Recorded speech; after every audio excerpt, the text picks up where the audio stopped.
Hey, how you doing? This is John. Welcome to John's Long Box. Ward Duke, one of the subscribers, asked if I could do the Further Adventures of Indiana Jones, and I was like, I don't even remember if I have that, so I had to go look. And yeah, I only have issue number 1, and I just read it, and it was like reading it for the first time because I have no recollection of this. I didn't even know it was John Byrne Terry Austin. That shows you what little I knew about this. Okay, let's look. The 60 cents. This was 1982. And look at this cover by Terry Austin, 1982. Pretty cool. Looks like John Byrne. I would have, if it wasn't autographed, by Terry Austin, I would have said John Byrne. And let's look at that. We got Dodgers over here. We already know the date, but let's check out the ND show. The Further Adventures of Indiana Jones, Volume 1, Number 1, January 1983. All right, so let's look at the credits. Script and layout. We got John Byrne. Finished art, Terry Austin. So that means that when they say the finished art, that means Terry Austin does a little bit more than just the inks. So John Byrne writes the story, and then he'll do like sketching, and then Terry Austin will come in and not just ink it, but he'll actually finish it, make it ready for publication, and then ink it. So, and letterer Joe Rosen, he's been around forever in Marvel. Colorist Bob Sharon, I've seen his name a lot around this time.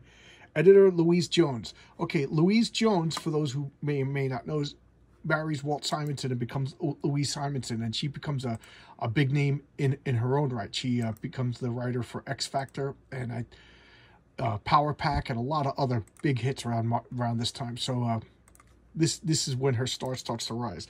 And then editor-in-chief Jim Shooter. I always talk about Jim Shooter was my favorite point in Marvel. My favorite point in Marvel Comics history. Just, you know, of course, it's also when I got big into it. So, you know, everybody loves their first car and stuff like that. So Jim Shooter is a very high esteem. And, of course, a lot of people don't like him. A lot of people think he was a tyrant. But, again, I say this every time I mention his name. I wasn't there. I just like the work. But some of the Marvel guys still shudder when you mention Jim Shooter's name. All right, so let's talk about the comic. The Further Adventures of Indiana Jones. I just read this 2 seconds ago because my policy is I don't showcase any comics I haven't read.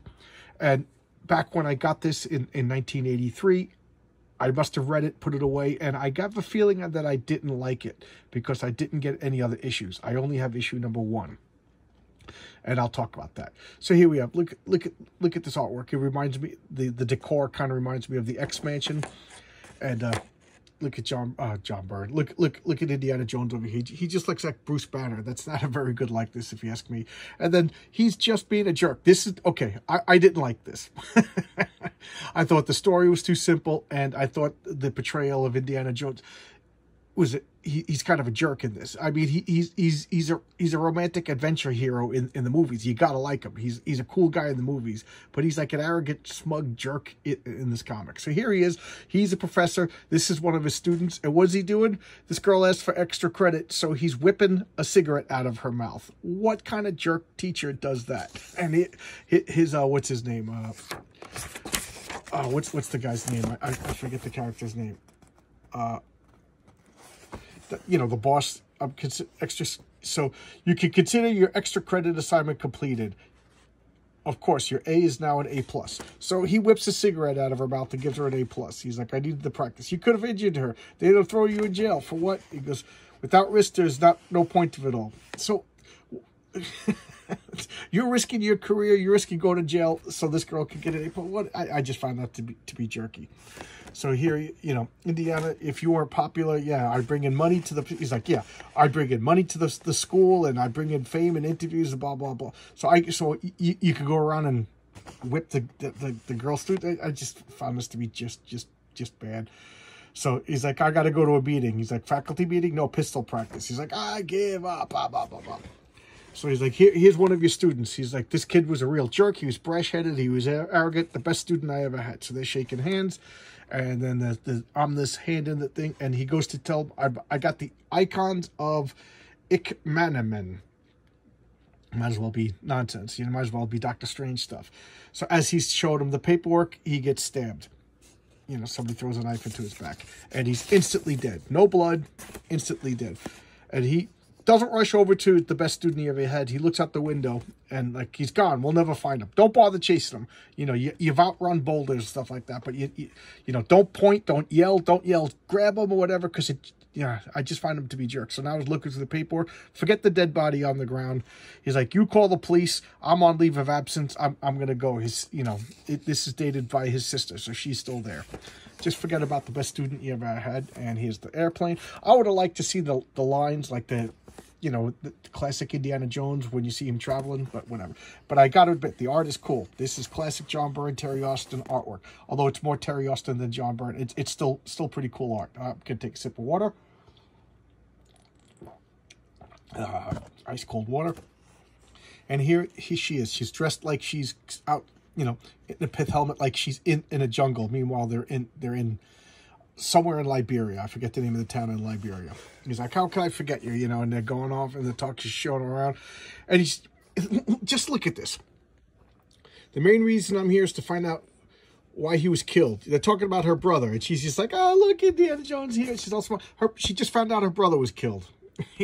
Screw him. He was just a MacGuffin to get the story going. And here's the ominous guys in robes. Indiana Jones like, she lived here and nobody bothered her. She must be tougher than I thought. Her room is ransacked and action begins. They grab him. He's beating everybody up, and they throw her out the window. And he's like, she's survived just fine. I show up and she's already dead. Oh, she was just kidnapped. So he whips, takes the whip out, jumps, lands on this guy's fruit stand and starts chasing him. He couldn't have done that when the brother got stabbed, but it was just a guy. It was just Mr. MacGuffin. That's what his name should have been. So now he's running through the thing. She's screaming. And I love this. So he's running through some poverty-stricken town in Liberia. He gets to an alleyway, and then it's like an X-Men Danger Room trap. The clang, metal doors open up, and he falls. I liked it. The drop is only a dozen feet. I don't know about you, but a dozen feet's enough to break every bone in my old man body. And then he falls on a mattress, and here he is, just rats and everything like that. That's darkness and rats. That's not a good combo. So he takes out his gun, blasts, bashes through, and looks like the James Bond villain. Good afternoon, Dr. Jones. May I offer you a cup of coffee? Here's a Daisy ad. Remember, guns. It's 1983. Get your comic books, get your coupon for a gun. Different time. Now, I love that. Just smoking with Dad, polishing your gun. At least I hope that's Dad. Otherwise, that takes a whole new meaning. This ad. Hey, kid, you want to go camping with me? He's got his arm around him. All right. So here we go. Chapter 2. Or chapter 3, right? That's the 3. Yes, my eyes are bad, but and I love this. Just piles of gold. This guy's just sitting here, big fat guy on a throne. This might as well be a superhero villain. But I still love I love John Byrne's lines. I love Terry Austin's ink. So I'm enjoying this, even though this is pretty bad. And they're talking. He's like, "Oh, I didn't mean to hurt you. If you got hurt, it's because my men didn't follow my orders. I don't want anybody to get hurt. Matter of fact, I told her to be protected, so they brought her here to protect." The guy's lying through his teeth. Typical supervillain. And he's just like, "Yeah, I'm sure you don't care because you want help. The fact that these icons are solid gold doesn't mean anything to do it." He's like, "Give me the girl and we'll leave." And they put the gun to the girl's throat. And Spider-Man video games. Remember these 8-bit? I don't know. People seem to get nostalgic for 8-bit videos. I know. I lived through the 8-bit stuff. I don't want to see 8-bit ever again. It was garbage then. I didn't like it then, and I don't like it now. So he pulls out a gun. And he's like, hurt the girl, and I shoot you. And she goes, I like the guy's answer. He goes, can he do it before I plug you? His name is Solomon Black. Can I, before I plug you? He goes, inconsequential detail. Miss Dunn will surely be most painfully dead. He's like, all right, you got me. So he this is Indiana Jones. He couldn't shoot her before, whatever. But you got to get the story going. So they're on this Czechoslovakian trawler, and they're going to some island. I just watched Pirates of the Caribbean this weekend with my wife, and the island was Isla de Muerte, the island you can't find unless you already know where it is. That's where they're going. Some island that's not on any map, but they know exactly where it is because of Miss Dunn and her brother's research. And it's just like a wasteland of boats. And there's me on the boat. Look at that. That's what I look like, minus the captain's hat. And he's like, I'm not going any closer. We're going to, we'll risk getting shipwrecked, and, the sharks will get us. So they put them all on a boat. Here's some cool ads. I always like this ad. That's a cool picture of Thor. Anybody know who drew that? Is that John Romita? Not John Romita. Yeah, maybe it's John Romita. There I am again. That's what I look like. I look like Odin. When I get 1,000 subscribers, I'll do a face reveal. How's that? And they're landing on the island, and as soon as they land on the island, arrows. And the first thing I thought of was like, they went to Sentinel Island, but this is supposed to be off the coast of Liberia. You know, I'm kind of fascinated with Sentinel Island. So, you know, look it up. That's the island where the natives just kill you if you go anywhere near the island, and the Indian government protects it. You know, they drive around with boats. Just stay off their island. Let these people live. So anyway, so Indiana Jones is like, I don't know what's going on. He throws a bag and boom, boom, boom. So the sand is booby trapped. So they're like, okay, so they're crawling around, you know, taking a long, painstaking process to find a clear path. And then all the vegetation is dried and rotten, and you know, it's just like a hell island. And then they find this little village. He's like, that thing is 15 stories tall, and it doesn't match any African cultures of the area. So what's going on here? What's going on here? And then here's the icons of Ikmeman. And they're just like tortured, painful gold statues. And he's like, what's going on? You know? And I remember this is like the only thing I remembered reading this comic. And like there's gold on the chains. It's like these people look like, who would carve these? And he's like, they're too detailed and they're too smooth. So he shakes one. And what it is people were coated in gold. And when he broke it, their bones actually fell out. He's like, these aren't statues. These people were covered in molten. Boom. And he gets clopped. Look at that with the chain. And he wakes up and he's in the unnecessarily slow dipping mechanism from Austin Powers. And these crazy people who aren't speaking are dipping him into a vat of liquid gold. Like Goldfinger. I love gold. So here we go. I remember seeing this ad a million times and not really getting what was going on. But it's his marvelous center fielder Ken Fedenowitz's view of Marvel Comics versus Warren Publishing. So this actually happened. Marvel Comics had they used to do this all the time. They would challenge other comic books and publishing houses. I remember the Marvel and DC ones used to draw quite a crowd. So here's Marvel playing baseball against Warren, who did eerie and creepy and stuff. So that's supposed to be like Vampira. And I always wondered what was going on with this drawing. I always thought it was kind of weird. But now it makes sense. You know, when you're a kid, things don't always make sense. Surefire savers. So here you get a scope for your gun, you know, and a gun cleaning kit. The ads were different back then, man. Look at that. Two gun ads in one comic. And now they're being lowered into the liquid gold. And he's just like, I don't know how we're going to get out of this, kid. And they're looking at the tortured faces, and to be continued. And then we have this wonderful ad for the New Mutants, the graphic novel by Chris Claremont Bob. So this is like the first appearance of the New Mutants. And I remember as a kid, super excited for this. You know, this is like a second X-Men #1, you know. And I remember, I said, they got to change it to just the mutants after issue 20. And here's a little Marvel lore that has nothing to do with Indiana Jones and everything to do with the X-Men. But when Stan Lee proposed the X-Men, his boss, Martin Goodwin, told him he didn't like the name. Stan Lee wanted to name them the Mutants. That was going to be the name of the comic book and the name of the team. And Stan Lee's like, yeah, they're born with powers. They're mutants. They're mutated. They're different. And he's like, that's a terrible name. Nobody knows what a mutant is. So he came up with X-Men. Like, that was a better name. Like, we only think the X-Men is a better name than the mutants because we're used to it.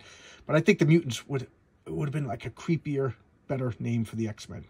And, you know, with political, that they're trying to change it to the X people these days. If you just left it the mutants, it never would have been a problem. So there we go.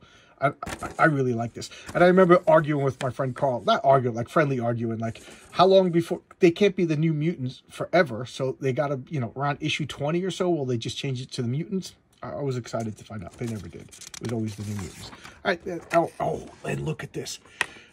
This is early Bill Willingham artwork for Dungeons and Dragons. I love this. And they told a short little story, and I don't know if all the pages of art ever came out. If anybody knows this, let me know.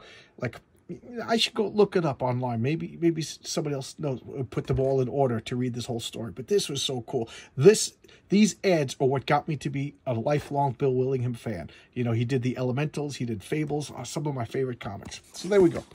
So overall, I don't think it was the best comic, but I never got issue 2, so I gotta look it up. I think they're like only $2 or $3 or something like that. These back issues, if you can find them. So you know, maybe I'll get just the artwork was wonderful. You know, how could you go wrong with John Byrne Terry Austin? You know, this just, it's like, why didn't I keep getting it? You know, this is like, the artwork alone should have been a easy sell for me, but what do I know? So there you go. I thought the story was kind of like, I don't know, uninspired. And I thought his personality, they took all the worst traits of Indiana Jones and got rid of all the admiral traits, the chivalry, the charm, that, you know, he was kind of just like a jerk. But there you go. See, guy requested it today. You got a video today. Just was a good time. I ran out of already recorded videos, so here you go. This is going up. And thanks a lot, everybody. And I'll see you tomorrow. Thanks a lot for subscribing.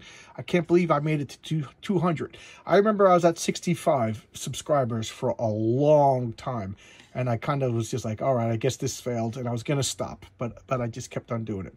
To me, I consider 200 subscribers is a success, because, you know, I never thought it would get that high. So I'm pretty excited. Thanks a lot, guys. See you tomorrow. Bye-bye.